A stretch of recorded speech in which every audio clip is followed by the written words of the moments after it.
কয়দিন আসিয়া কই আসিয়া চুপ বাবা হইছে 3 মাসের বিচার পাইছেন আপনারা কি বিচার পাইছেন? প্রতিবাদ যে আমি সবার সামনে প্রতিবাদ করব ওটাও প্রতিবাদ না, প্রতিবাদ ঘরের মধ্যে প্রতিবাদ করা যায়, এটাই প্রতিবাদ। আমাদের মন্দিরে কিসের প্রতিবাদ করে? স্বরাষ্ট্র মন্ত্রী কোনো প্রতিবাদ করতে পারছে? পারি। আপনি হাদি আমরা হাদির কথা বলি, আমাদের হাদি ভাই উনার কি বিচার করতে পারছে? পারছে কোনো বিচার করতে? হাদি পারিনি। কাজ করলে দেখাইছে, এরকম বড় বড় কাজ করলে দেখাইছে সরকারের পর। তাহলে কি সরকার লজ্জা হয় না? লজ্জা থাকা তো উচিত মিনিমাম, তাও লজ্জা নাই।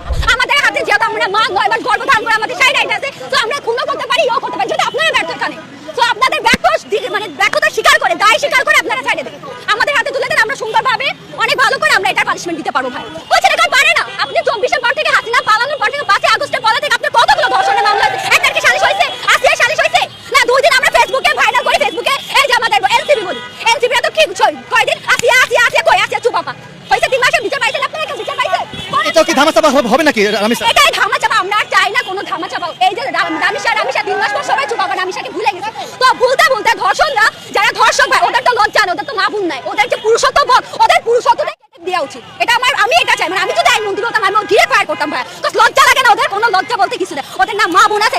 আমি যদি মহিলাদের বলি, মহিলারা তো কিছুই না ভাই, মহিলা তো স্বীকার করে না। তো সব ক্ষেত্রে যে ওদের ভাইটা ব্যর্থতা দায় স্বীকার করে আইনমন্ত্রী পদত্যাগ চাই, বিচার আমরা করবো। স্বরাষ্ট্রমন্ত্রী কিনা লাগে না যে আমি কোনো বিচার চাই না, কারণ জানি আপনারা কোনো বিচার করতে পারবেন না। তাহলে এর থেকে পদত্যাগ করা উচিত ভাই। আর তবু সে বড় বড় কথা বলে যে আমরা মধ্যযুগে নেই, আমরা মধ্যযুগে, আমরা যেটা বাংলাদেশে আছি, কিসের বাংলাদেশে আছি যে বাংলাদেশে কোনো বিচার হয় না? আমি বাংলাদেশের মেয়ে, আমি বাংলাদেশের নাগরিক, আমার রাইট আছে বিচার পাও। আমরা করুণাতে পড়ছি সংবিধানে, মেয়েদের আইনে বিচার আছে ভাই। আপনি ধর্ষণের মামলা বলেন, নির্যাতনের মামলা বলেন, কিন্তু একটা বিচার আমরা পাই না। সরকার সারা জীবন কাজ করা দেখা, স্বরাষ্ট্রমন্ত্রীর কাজ করা দেখা, হাসিনার আমলে হয়েছে ভাই, কিন্তু কম হয়েছে। কিন্তু আমি দেখলাম যে বিএনপির আমলে এতটা ধর্ষণের মামলা, এত ধর্ষণের মামলা, যার একটা বিচার নেই।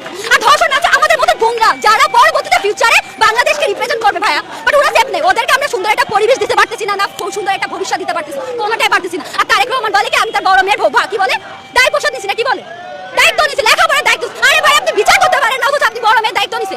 এটা কিসের কথা? এটা কোনো কথা? বিচার আপনাকে বিচার করেন, পাবলিক প্লেসে বিচার করেন, না আইনটা সংশোধন করেন না। কোনো লেখালেখি কিছু হবে না। কি হবে এটা? মেয়ে ফেরত দিতে পারবে না তো? নিজের মেয়ে আছে না, তার জায়গার রহমান আছে না, জায়গার রহমান হলে কি হবে? প্রতিবাদ যে আমি সবার সামনে প্রতিবাদ করবো ওটাও প্রতিবাদ না, প্রতিবাদ ঘরের মধ্যে প্রতিবাদ করা যায়, এটাই প্রতিবাদ। আমাদের মন্দিরে কিসের প্রতিবাদ করে? স্বরাষ্ট্রমন্ত্রী কোনো প্রতিবাদ করতে পারছে? পারি। আপনি হাদি আমরা হাদির কথা বলি, আমাদের হাদি ভাই উনার কি বিচার করতে পারছে? পারছে কোনো বিচার করতে? হাদি পারিনি। কাজ করলে দেখাইছে, এরকম বড় বড় কাজ করলে দেখাইছে সরকারের পর। তাহলে কি সরকার লজ্জা হয় না? লজ্জা থাকা তো উচিত মিনিমাম, তাও লজ্জা নাই। এখানে ভাই ওই বিষয় বাদ আমরা হ্যাঁ অবশ্যই না, ওইটা এখন তো আমরা যেহেতু আমরা সিওরিটি দিয়ে পারতেছি না, আমরা সঠিক বলতে পারবো না ভাই।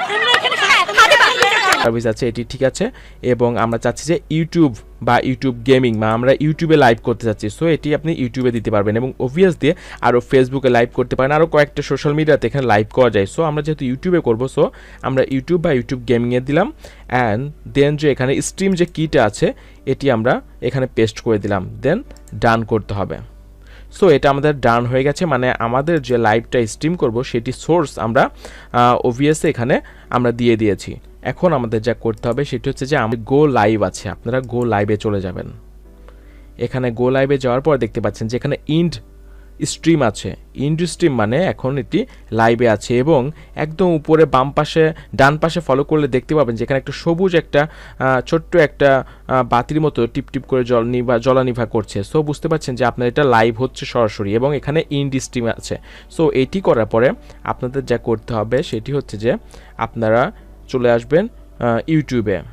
সো ইউটিউবে দেখেন এখানে আপনার প্রিভিউ দিবে যে আপনার স্ক্রিনটা কেমন দেখাবে। আপনি এখানে দেখতে পাচ্ছেন যে এখানে একটু লোডিং নিচ্ছে, আপনার নেট স্পিড যত ভালো হবে আপনার স্ট্রিমটা তত সুন্দরভাবে এখানে করা যাবে। সো দেখতে পাচ্ছেন যে এখানে অটোমেটিক লাইভ শো করছে, এবং এখানে আমাদের যে আগে যে ভিডিওটা আমরা আগে কাজ করছি অবভিয়াসলি সেটি এখানে রেকর্ডটা দেখাচ্ছে।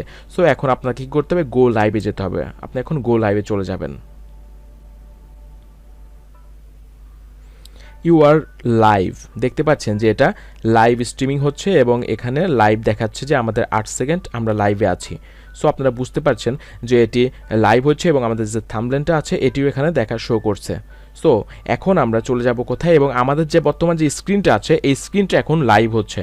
সো আপনারা বুঝতে পারছেন যে আমরা যদি এটা ডিসপ্লেতে চলে আসি বা দেখাচ্ছে আমাদের যদি ডেস্কটপে চলে আসি, তাহলে দেখতে পাচ্ছেন যে আমাদের যে পচা যে স্ক্রিনটা অনেক কিছু হাবিজাবি আছে এই স্ক্রিনটা এখানে চলে আসছে, এটি এখন লাইভে আছে।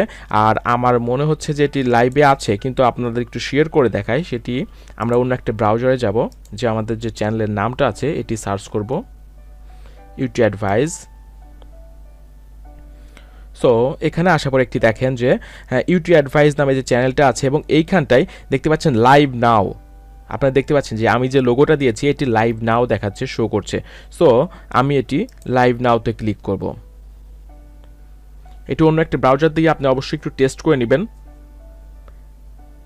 আমি যে আপনাদের সাথে টিউটোরিয়ালটা মেক করেছি এটির সাউন্ডটাও এখানে অটোমেটিক চলে আসছে। সো আপনি এটা দিয়ে লাইভ ক্লাস নিতে পারেন। দেখতে পাচ্ছেন যে আমি ইউটিউব অ্যাডভাইস যেভাবে সার্চ করছি ঠিক সেইভাবে এটি লাইভ শো করছে অন্য একটা চ্যানেল থেকে। এখান থেকে আপনি আপনার যারা ভিজিটর যারা আছে তারা এখানে লাইক বা কমেন্ট এখানে করতে পারবেন।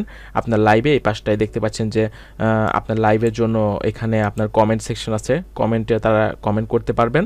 আর আশা করি আপনারা বুঝতে পেরেছেন কীভাবে লাইভ করেন। আর একটি বিষয় সেটি হচ্ছে যে এটি লাইভে আসা পরে আপনারা লাইভটা যখন শেষ করবেন অবশ্যই এখানে যে ইন্ড স্ট্রিম আছে এটি আপনারা ইন্ড স্ট্রিম করে নেবেন। দেন এটা ইন্ড করে দিই। দেখতে পাচ্ছেন স্ট্রিম ফিনিশড। সো এটা ফিনিশড হয়ে গেছে। আপনি জাস্ট এখানে এসে যে ডান অপশনটা আছে আপনি এটি ডান করে দিবেন। এটি আসলে লাইভ স্ট্রিমটা আসলে অফ হয়ে গেছে।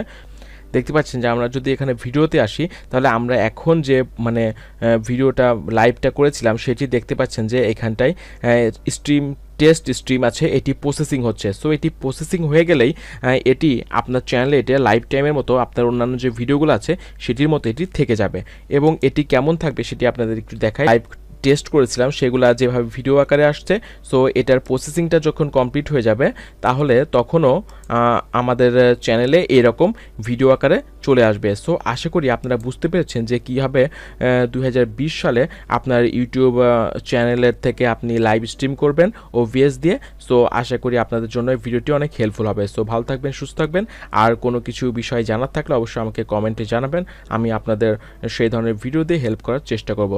ভালো থাকবেন, সবার জন্য শুভকামনা।